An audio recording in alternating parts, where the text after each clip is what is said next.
बहुत अरसा पहले एक गांव में जो नदी से ज्यादा दूर नहीं था, एक मेहरबान सिपाही धूल भरी गली से नीचे जा रहा था।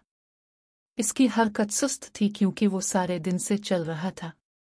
उसे एक अच्छा गर्म खाना खाने के अलावा और कुछ पसंद नहीं था। जब वो सड़क के किनारे एक अजीबोगरीब घर पर पहुंचा तो उसने अपने आप में सोचा, यहाँ रहने वाले के पास मेरे जैसे भूखे मुसाफिर के साथ बांटने के लिए कुछ इजाफी खाना जरूर होगा। मेरा ख्याल है मैं जाकर पूछूंगा। और यूं सिपाही गोबेऊं, आलू, प्याजों और गाजरों से भरे बाग से गुजरते हुए लकड़ी के दरवाजे की तरफ बढ़ गया। घर के सामने पहुंचकर जैसे ही दस्तक देने के लिए उसने हाथ बढ़ाया तब दरवाजा अचानक खुल गया। अलिफ दूसरी तरफ एक बूढ़ा आदमी खड़ा था। इसके हाथ कूल्हों पर थे और उसने तेवरी चढ़ाई हुई थी। तुम क्या चाहते हो? बूढ़े ने बदतमीजी से कहा। फिर भी सिपाही उसे देखकर मुस्कुराया। हेलो, मैं एक गांव का सिपाही हूं जो यहां से ज्यादा दूर नहीं है। मैं आपके पास ये पूछने आया हूं कि क्या आपके पास कोई खाना है जो आप दे सकते हैं। बूढ़े ने सिपाही को ऊपर नीचे देखा और बहुत दो टोक जवाब दिया। नहीं, अब चले जाओ। सिपाही इससे बाज न आया। इसने एक बार फिर मुस्कुराकर सर हिलाया। मैं देख रहा हूं, मैं सिर्फ इसलिए पूछ रहा हूं कि मेरे पास अपने पत्थर के सूप के लिए कुछ और अज्जा होंगे, लेकिन मेरा अंदाजा है कि मुझे ये सादा ही खाना पड़ेगा, अगरचे इतना ही मज़ेदार। बूढ़े ने भनवे उचक्का ले। पत्थर का सूप? इसने पूछा। जी जनाब, सिपाही ने जवाब दिया।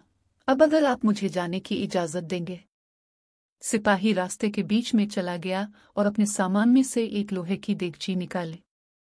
एक बार जब उसने पानी से भर लिया तो उसके नीचे आग लगाने लगा। फिर बड़े एहतमाम के साथ उसने रेशम के थैले से एक आम सा नजर आने वाला पत्थर निकाला और आहिस्ता से इसे पानी में गिरा दिया। बूढ़ा हैरानी से अपनी खिड़की से ये सब देख रहा था। पत्थर का सूप? उसने खुद से पूछा। यकीनन ऐसी कोई चीज नहीं है। और थोड़ी देर बाद सिपाही को एक छोटी सी छड़ी से पानी हिलाते देखकर बूढ़ा आदमी बाहर निकला और सिपाही से पूछा, तुम क्या कर रहे हो? सिपाही ने अपने बर्तन से निकलने वाली भाप की सूंघ ली और अपने होठों को चाटते हुए कहा, मुझे पत्थर के सूप से ज्यादा कोई चीज पसंद नहीं है। इसने फिर बूढ़े की तरफ देखा और कहा, यकीनन थोड़े से नमक और काली मिर्च के साथ पत्थर के सूप से कम ही चीजें बेहतर हैं। हिचकिचाते हुए बूढ़ा अंदर गया और नमक और काली मिर्च लेकर आहिस्ता आहिस्ता सिपाही के हवाले कर दिया। बिल्कुल, सिपाही ने पुकारा जब उसने उन्हें बर्तन में छिड़क दिया। उसने एक बार फिर बूढ़े आदमी की तरफ देखने से पहले उसे हिलाया, लेकिन अब जानते हैं, मैंने एक बार गोभी के साथ पत्थर के इस हैरत अंगेज सूप का मजा चखा था। इसके बाद बूढ़ा आदमी अपने गोभी के पौधों के पास पहुंचा और सबसे पकी हुई गोभी उठाकर सिपाही को दे दी। ओह, कितनी शानदार है! सिपाही ने गोभी को काट कर बर्तन में डालते हुए कहा। उसने बर्तन की एक गहरी सूंघ ली और बूढ़े से कहा, तुम जानते हो, ये चंद गाजरों के साथ बादशाह के लिए सूप होगा। बूढ़े ने सोचते हुए कहा, मुझे लगता है कि मैं कुछ गाजर ला सकता हूं। और वो गाजरों के पास गया और मुट्ठी भर तोड़ लाया। जब उसे गाजरें पेश की गईं तो सिपाही बहुत खुश हुआ। इसने उन्हें काटकर एक बार फिर बर्तन को हिलाया और यूं चलता रहा। बूढ़ा आदमी बर्तन की खुशबू से खुश होने लगा जब वो प्याज, आलू, गाय का गोश्त वगैरह लेकर आया। सिपाही ने खुद भी अपने थैले में मशरूम और जो जैसी चीजें शामिल की, यहां तक कि उसने ऐलान किया कि सूप तैयार है। बूढ़ा आदमी सिपाही की तरफ देखकर मुस्कुराया जब उसने आधा सूप इसे पेश किया। आप अंदर क्यों नहीं आते?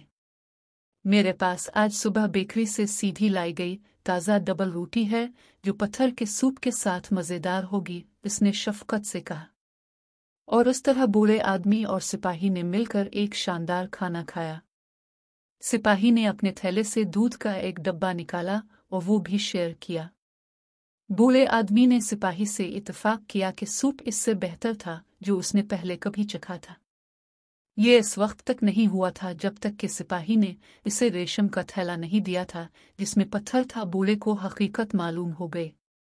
یہ وہ پتھر کبھی نہیں تھا جس نے مزیدار سوپ بنایا ہو، بلکہ مل کر کام کرنے اور فراخ دلی سے وہ اور سپاہی دونوں ایک ایسا لذیذ کھانا بنانے میں کامیاب ہو گئے تھے جسے وہ اپنے درمیان شیئر کر سکتے تھے۔